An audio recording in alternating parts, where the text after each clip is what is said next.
Hello friends, तो स्वागत है आप सभी को हमारे यूट्यूब चैनल पे। आज हम लोग देखने वाले हैं फिर जेजुनुमा और इलियम क्या कार्य करता है। जैसे पिछले वीडियो हम लोग देखे थे पकवासे में जो दो दो दो रस निकलती थी, यानी कि एंजाइम।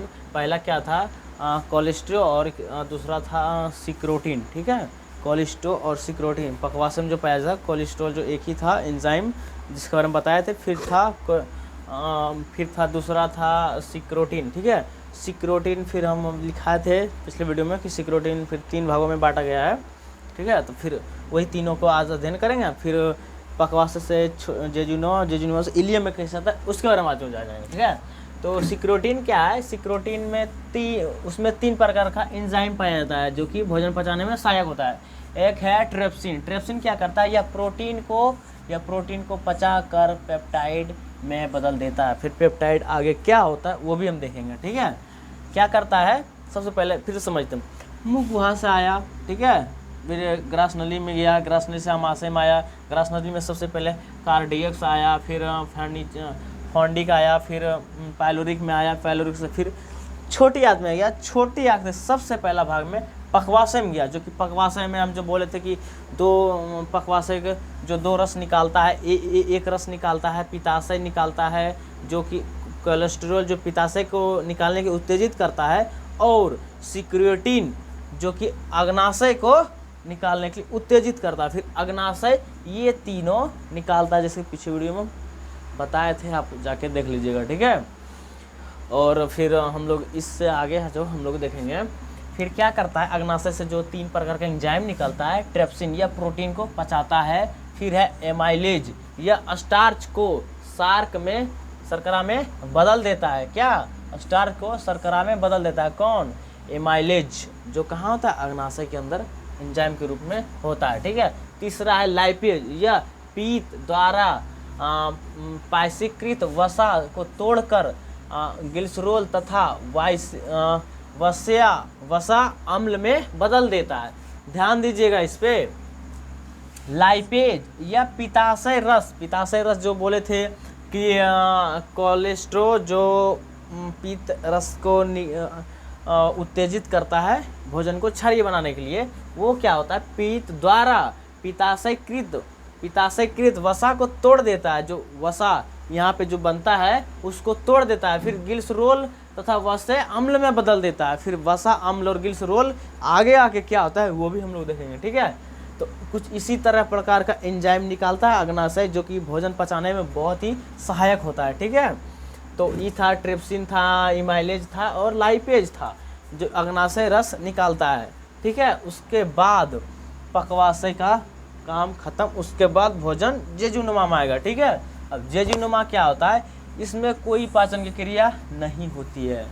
याद रखिएगा, जेजुनुमा में कोई भी पाचन की क्रिया नहीं होती है। तो उसके आगे आएगा इलियम।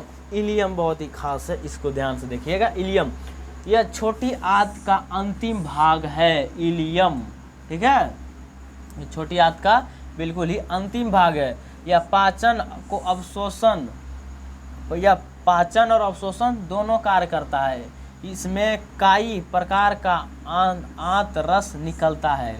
इसमें कई प्रकार का आंतरस निकलता है। इलियम में क्या होता है, बिल्कुल अंगुली तरह का खड़ा का आकार इस तरह का पाया जाता है। ठीक है, जो कि भोजन का प्रोटीन को अवशोषण करके कोशिकाएं तक पहुंचाएगी। फिर कोशिकाएं का सारा क्रिया जो कि आगे शरीर में होगा वो कराएगी, लेकिन इसका पूरा अवशोषण इलियम में होगा। जो अंगुली आकार का होता है वो अवशोषण करता है। ठीक है, उसके कैसे करता है वो भी हम लोग आगे देखेंगे।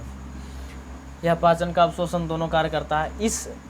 इसमें कई प्रकार का आंत रस निकलता है। किसमें, इलियम में भी आंत रस निकलता है। कितना रस निकल रहा है पहले देख रहे हैं, यहाँ पे निकला, यहाँ पे निकला, यानी मतलब भोजन हम लोग ग्रहण करते हैं, रस निकल, इधर से रस निकला, इधर से रस निकला, इधर से निकला, बिल्कुल एकदम सला गला के बिल्कुल हम तमाम कर देता है उसका। ठीक है, तो इलियम भी निकाला रस, ये भी 4-5 रस निकालते हैं बेचारे।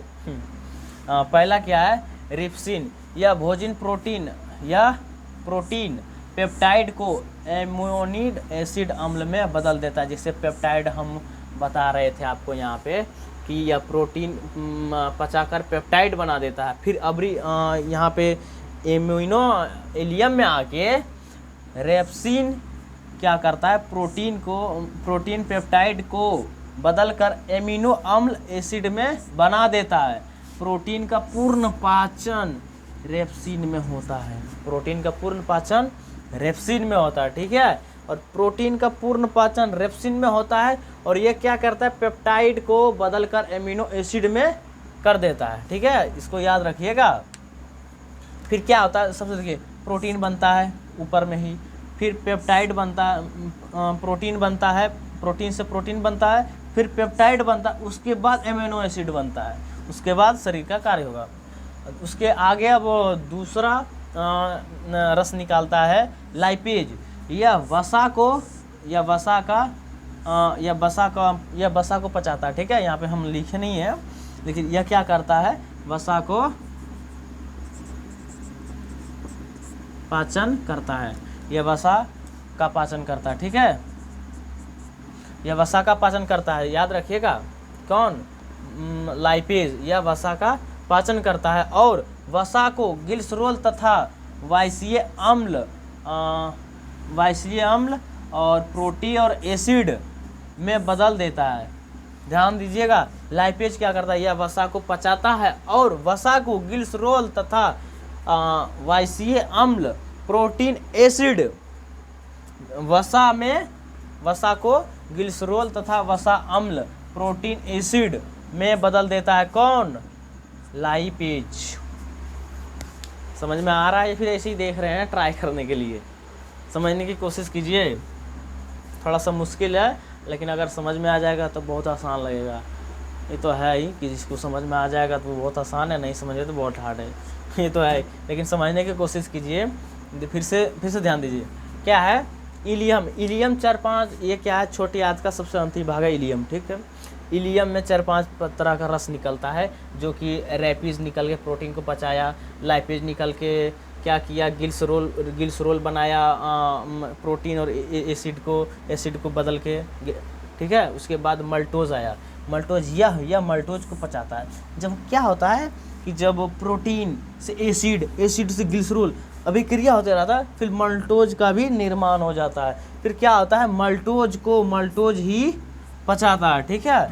जो कि फिर आगे है सुक्रोज। यह सुक्रोज चीनी को पचाता है। सुक्रोज भी एक तरह का रस है, जो कहाँ पाया जाता है, इलियम में पाया जाता है, छोटे आंत में, ठीक है, छोटे आंत के सबसे अंत भाग में। यह क्या करता है, सुक्रोज को पचाता है। यानी कि हम लोग भोजन में कभी मीठा पदार्थ को लेते हैं, मीठा तत्वों को लेते हैं, तो वो उसका क्या काम होता है, सुक्रोज का काम होता है उसे पचा देने के लिए, ठीक है। उसके बाद है लेक्टोज। यह लेक्टोज को पचाता है। कौन पचाता है, लेक्टोज। यह लगभग लास्ट रस है, यह लेक्टोज को पचाता है। प्रोटीन, छोटी आंत के अंतिम भाग इलियम में अंगुली नुमा रचना, जहाँ की हम जो यहाँ पे बता रहे थे, अंगुली नुमा रचना पाया जाता है, जो अवशोषण का कार्य करता है।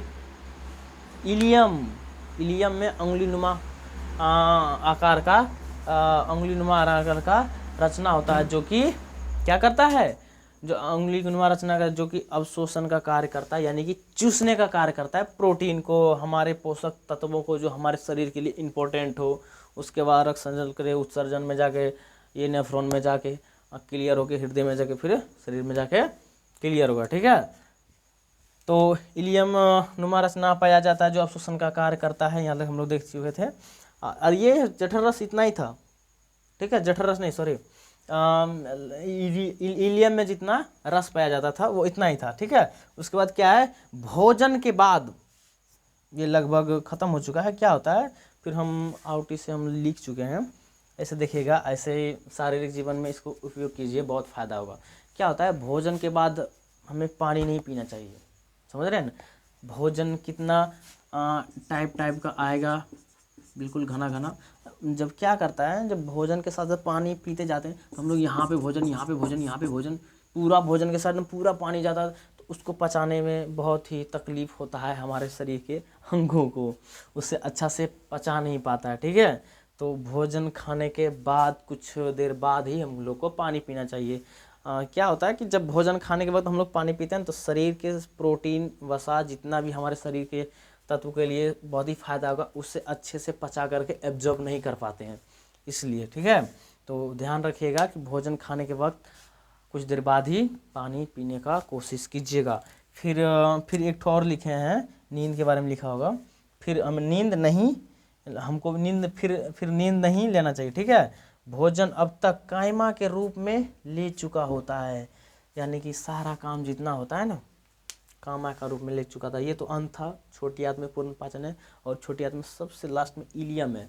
इतना पीछे वाले वीडियो में जितना बताए थे क्रियाविधि, सारा क्रियाविधि हो जाता है तब तक भोजन बिल्कुल ही पच के बिल्कुल कायमा के रूप में बन चुका होता है। फिर ये बड़ी आंत में चला जाता है, फिर बड़ी आंत में जाके फिर रेक्टम में आके बाहर हो जाएगा, ठीक है। हम बता रहे थे नींद के बारे में।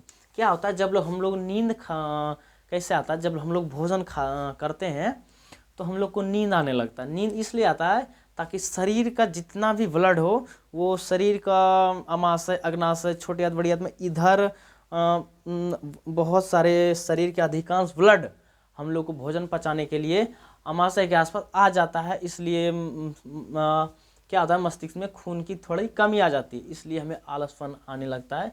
उसके बाद फिर नींद आने लगता है, ठीक है। इसके कारण से नींद आता है, लेकिन हम लोग को उस वक्त नींद नहीं लेना चाहिए। अगर हम लोग उस वक्त नींद लेंगे तो शरीर पे कार्बोहाइड्रेट का वर्चस्व बन जाएगा, ठीक है, और वो हम लोग के लिए बहुत ही नुकसान होता है, ठीक है। तो आज की वीडियो में इतना ही था। उसके बाद हम अभी एक वीडियो और आएगा पाचन तंत्र के बारे में, उसे भी देख लीजिए, वो बिल्कुल अंत होगा, ठीक है। तो आज के लिए इतना ही था, मिलते हैं नेक्स्ट वीडियो में। जय हिंद।